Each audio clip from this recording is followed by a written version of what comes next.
ዩናይትዶች የኮቢ ሜኑን ውል እስከ 2031 ሊያራዝሙ እንደሆነና የመጨረሻው ስቴጅ ላይ እንደደረሱ አሁን ላይ ፋብሪዞ እያሳወቀ ይገኛል። ሴስኮና ብራይን ምቤሞ ከብሔራዊ ቡድን ውጪ ሆነው ሁለቱም አሁን ላይ ጉዳት እንዳስተናገሩ ነው እየተሰማው የሚገኘው። የብሩኖ ፈርናንዴዝ ወኪል ዩናይትዶች ብሩኖ ፈርናንዴዝን ማቆየት ከፈለጉ እስከ 400,000 ፓውንድ መክፈል እንዳለባቸውና የክለቡ ዋነኛ ተከፋይና ቀዳሚ ተከፋይ እንዲሆን ይፈልጋል። ፓትሪክ ዶርጉ ከጉዳት ለመመለስ ጠንክረው እየሰራ እንደሆነና ሲዝኑ ሳይጠናቀቅ ይመለሳል ተብሎም እየተጠበቀ ይገኛል። ኒውካስትሎች ቶናሊ መሸጥ አይፈልጉም። ቶናሊ ደግሞ ክለቡን መልቀቅ ይፈልጋል። ዩናይትድ አንደኛው ፈላጊው ክለብ እንደሆነ እንግዲህ ሁላችንም እናውቃለን። ስለነዚህ ጉዳዮች እንግዲህ በዚህኛው ቪዲዮ እንመለከታለን። ለዚህ ቻናል ግን አዲስ ከሆናችሁ ሰብስክራይብ ማድረግ እንዳይረሳ። ወደ ቪዲዮው እንሂድ።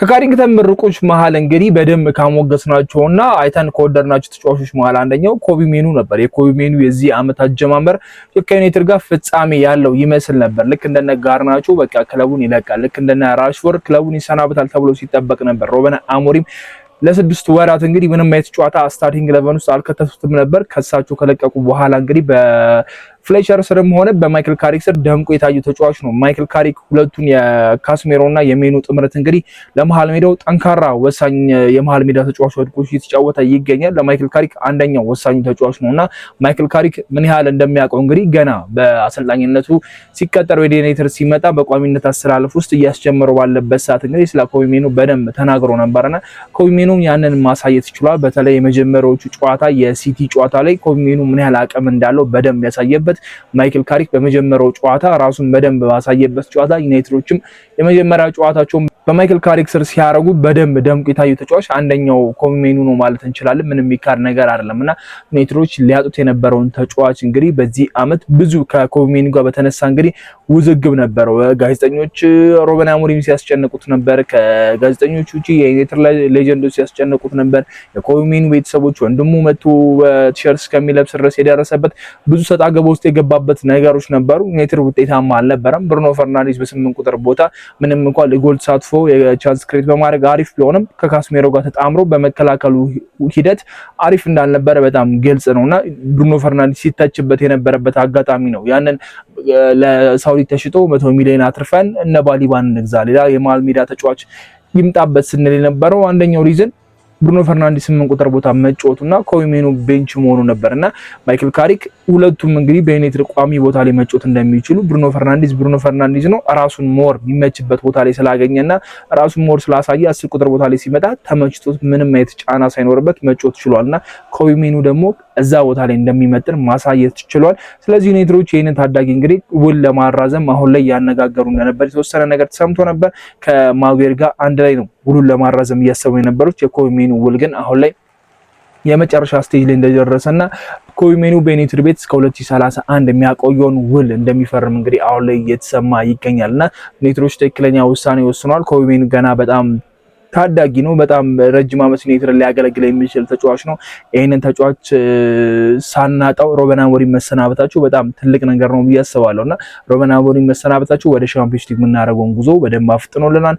ሩበን አሞሪም መባረራቸው እንደዚህ እንደ ኮቢ ሜኑ አይነት ተጫዋቾች ከክለባችን እንዳይለቁ አድርገዋልና እንደው አንዳንድ ሰምታችኋል ብዬ አስባለሁ። ወይ ደግሞ የራሳችሁ ማሳብ ሊሆን ይችላል። ማይክል ካሪክ ትንሽ ቀደም ብሎ ቢመጣ ኖሮ ዩናይትድ የምርም ለዋንጫ መፎካከር የሚችልበት አጋጣሚ ነበር ተብሎ እንግዲህ ሲወራ ነበርና ምናልባት ከጥሩ የዝውውር መስኮት ቀደም ብሎ ሩበን አሞሪም ተባረው ቢሆን ኖሮ ማይክል ካሪክ እነ ካስሜሮን ሊያግዝ የሚችል መሃል ሜዳ ተጫዋች ቢኖረው በእርግጠኝነት እነዛ በመሃል ቀን የተደረጉ ጨዋታዎች እና ዌስትሃም ጨዋታ የነ ኒውካስትልን ጨዋታ ማሸነፍ ይችላል ብዬ አስባለሁና ጨዋታ መደራረብ የተወሰነ ቀን ጋፕ መውሰዱ ለማይክል ካሪክ ቡድን እንደማይሆን በጣም በግልጽ ያየነበት ነገር ይመስለኛል። ዩናይትዶች በሳምንት ሁለት መጫወት አይችሉም። ይሄ ደግሞ የአሰልጣኙ ጥፋት አይመስለኝም። ያለን ስኳድም ነውና ተቀይሮ የሚገባው እነ ማኒ ሊጋርቴ ናቸው።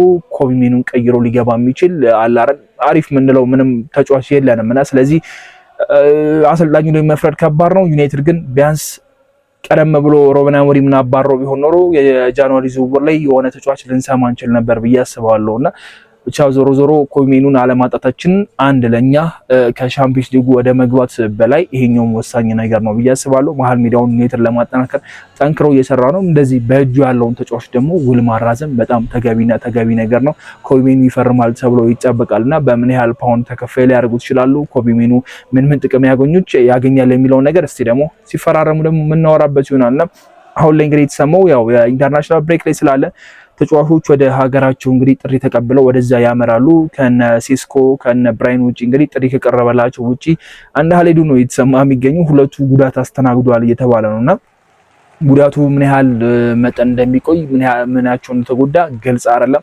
ብራይን ምቤሞና ሴስኮ ለዩናይትድ ምን ያህል ወሳኝ እንደሆኑ እናውቃለን። ሁለቱ ተቀይረው የገቡ የጎል ተሳትፎ ደግሞ የሴስኮ ጎል ተቀይረው ሲገባ በጣም አሪፍ ነው። በቋሚነት ብራይን ይጀምራል፣ ከዛ ሴስኮ ተቀይረው የገባ ነው እየተመለከተ የምንገኘውና ኦልሞስት ሁለቱም ለ9 ቁጥር ቦታ የሚጫወቱና ለ9 ቁጥር ቦታ የሚፋለሙ ሰዎች ናቸው ብንል በጣም ግልጽ ነው። ብራይን ሰሞኑን ማይክል ካሪክ እየቀየረው ስለሆነ ሲበሳጭ በተደጋጋሚ እያየው ነውና ሴስኮ እየገባም ስለሆነ ማይክል ካሪክ ሁለቱ ጉዳት ምን ያህል ይቆያል ምን ያህል ያሳስባል የሚለው ነገር ግልጽ አይደለም። ግን ሲሪየስ የሆነ ጉዳት አይመስልም። ከስኳድ ውጪ የተወሰነ ጉዳት አጋጥሟቸው ተቀንሷል የሚል ዜና ነው ያለውና ለዩናይትድ መጥፎ ዜና አይሆንም ብዬ አስባለሁ። ዩናይትድ ከጨዋታ መደራረብ ነፃ ነው የሚሆነው። በተለይ በቋሚ አሰላለፍ ውስጥ የሚያካታቸው ተጫዋቾች በብሔራዊ ቡድን ላይ ብዙ ጨዋታ ባያረጉ፣ ለምሳሌ ካስሜሮ በብራዚል ብሔራዊ ቡድን ብዙ 90 ደቂቃ ባይጫወት ራሱ በጣም ደስ የሚለኝ ሰው ነውና ካስሜሮን 90 ደቂቃ ያጫውቱታል ብዬ አላስብም። አንቸሎቲ በቂ የሆነ የመሃል ሜዳ ስፍራ ተጫዋችም ስላላቸው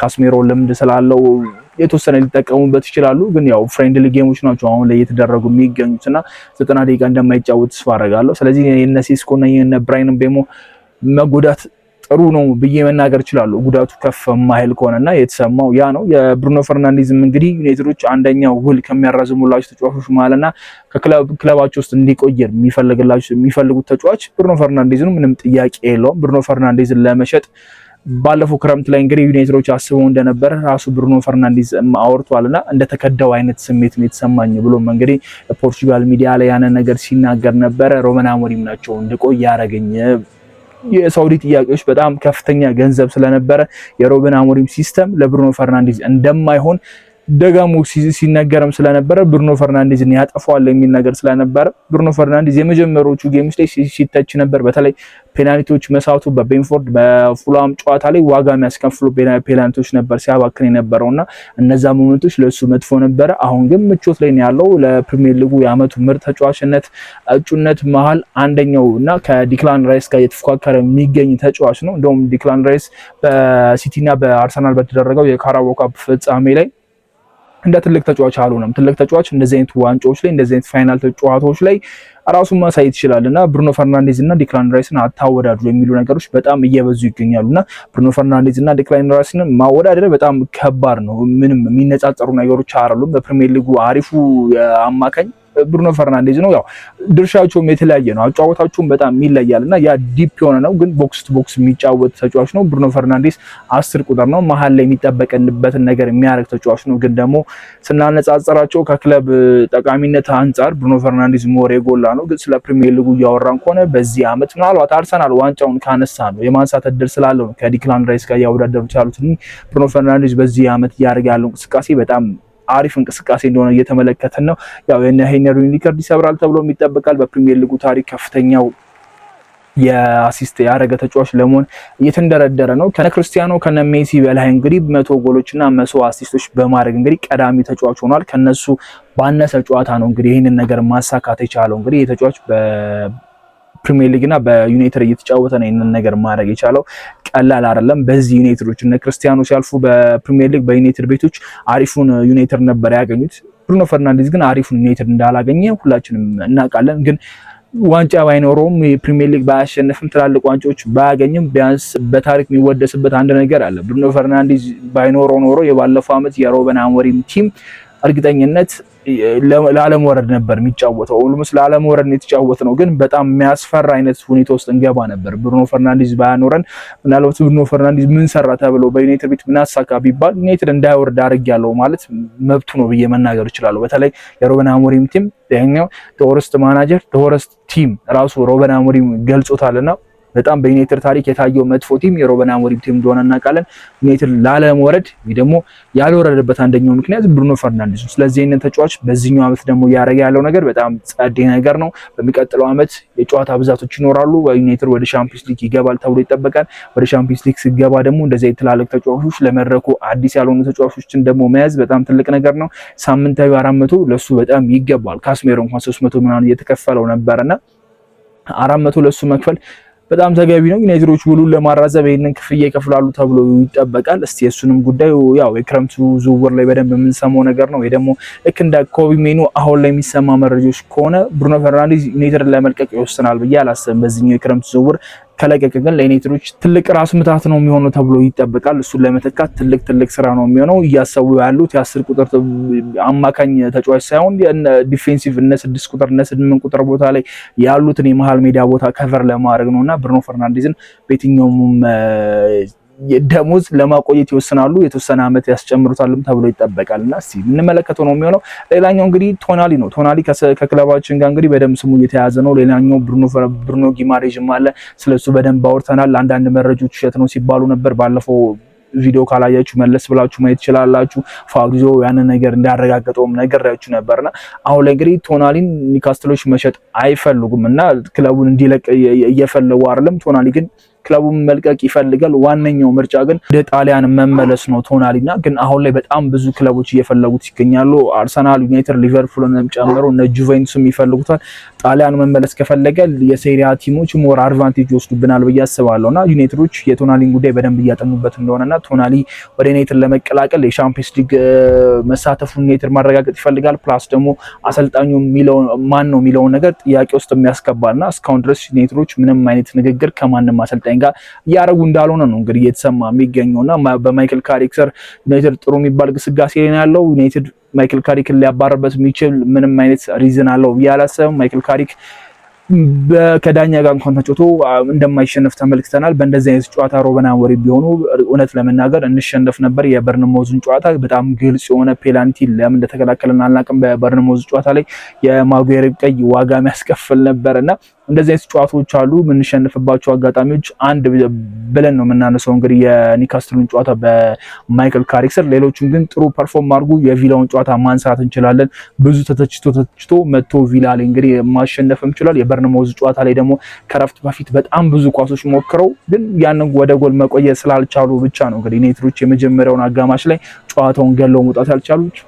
ሰከንድ አፍ ደግሞ ፔናልቲው ምናምን ጉዳይ ተነሳ ዩናይትድ ነጥብ እንዲጥል ተገደደና በማይክል ካሪክ ስር ጥሩ የሚባል ግስጋሴ ላይ ያለው ዩናይትዶች ማይክል ካሪክን ማቆየት ለኔ ተገቢ ምርጫ ነው ብዬ አስባለሁ። ምንም አይነት ምክንያት እስካሁን ድረስ አላየሁበትም። ቀሪ ጨዋታዎች ደግሞ ማይክል ካሪክን በቃ አላር በዋና አሰልጣኝነት እንየው ለማለት እኛ የዩናይትድ ደጋፊዎችም ጥሩ ስሜት ይሰጠናል ብዬ አስባለሁ። ቀጣዮቹን ጨዋታ በተለይ እነ ሊቨርፑልን በኦልድ ትራፎርድ የሚደረገው ቼልሲን ከሜዳ ውጭ የሚያገኝበት ጨዋታ እነዚህን ጨዋታዎች ተመልክተን ደግሞ ማይክል ካሪክ ላይ ሙሉ ለሙሉ ጀጅ ለማድረግም ይቀጥል አይቀጥል የሚለውን ነገር ለማውራት ይመቻል ብዬ አስባለሁና ለዛም ይመስላል ዩናይትዶች እስካሁን ድረስ ምንም አይነት ከአሰልጣኝ ጋር ግንኙነት እየፈጸሙ ያልሆኑትና ምንም አይነት ስም ሊስት ውስጥ የደረደሯቸው ስሞች አሉ። እንትና ብለው የራሳቸው ያስቀምጡት አሉ።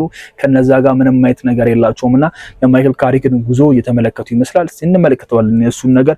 ዶርጉ እንግዲህ ከጃንዋሪው ዶርጉ የባላንዶር አስይዘው እንግዲህ ፎቶ እስከሚሰሩበት ድረስ ምርጥ አቋሙ የነበረው በአርሰናሉ ጨዋታ ምርጥ ጎል አስቆጥሮ ተጎድቶ እንደወጣ ሁላችንም የምናስታውሰው ነበርና አሁን ላይ ትሬኒንግ የተወሰነ እንደጀመረ የሚያሳይ ዩናይትዶች የራሳቸውን ቪዲዮ ለቀዋልና ጥሩ እየገሰገሰ ይገኛል።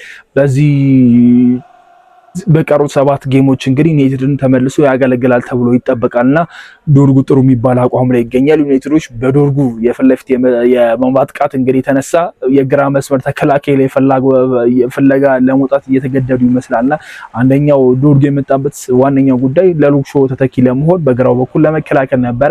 ዶርጉ ግን ወደ አጥቂነት ቦታ ሲቀየር አሪፉ ተጫዋች ሆኗልና ከነ ቤለን አይነት ሁኔታ እያራመደ ይገኛል። ስለዚህ ዩናይትዶች በማጥቃቱ ሂደት በዛ በኩል ተጫዋች ይፈልጋሉ። ዶርጉ ደግሞ አሪፍ ከሆነላቸው እንደ ተቀያሪ ተጫዋችም እንደ አንድ ኤክስትራ ነገር የሚያደርጉበት ይመስለኛል። ስለዚህ ዶርጉ በዚህኛው ሲዝን ሳያልቅ ይመለሳል ተብሎ ይጠበቃል።